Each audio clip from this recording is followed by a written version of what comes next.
নমস্কার। আমাদের তপনের প্রার্থী কত বড় ছিল দেখেছেন, এবারও ভোটটা দেবেন। পদ্মফুল চিহ্নে এবার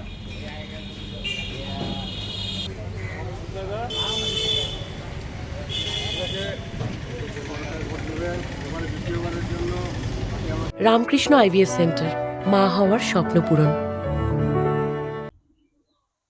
বিজেপি নেতৃত্ব আমার উপর দ্বিতীয়বারের জন্য ভরসা রেখেছেন। আশা করি যা প্রচার করছি তাতে যে সাড়া পাচ্ছি, তাতে গতবারকে অনেক বেশি ভোটে জিতব, এটা আমি আশা করছি। সবচেয়ে জলকষ্টের জায়গা তপন বিধানসভার পশ্চিম পার্টটা। তো আমি অনেকবার এই অফিসে দরবার করি এবং বিধানসভাতেও, শুধু আমি না, আমার পার্শ্ববর্তী যিনি বিধায়ক আছেন সত্যেন রায়, আমরা দুজনেই বারবার বিধানসভায় আমরা দরবার করি, কিন্তু শুধু আশ্বাসই দেওয়া হয়।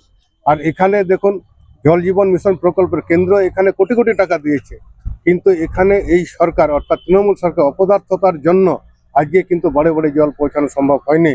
আমি আশা করব আগামী দিনে ভারতীয় জনতা পার্টির সরকার আসবে, প্রথম যে আমার সমাধান সেটা আমি জলের সমস্যার সমাধান করছি।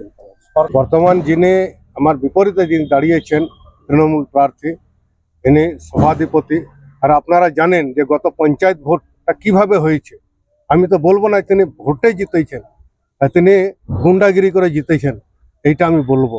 অতএব জনগণের ভোটে তিনি জেতেননি, জোর করে তিনি জিতেছেন। বাহুবলী তারা কি বলবো, লুট করে জিতেছেন। অতএব এটা এই জিতটাকে যেটা বলবো না।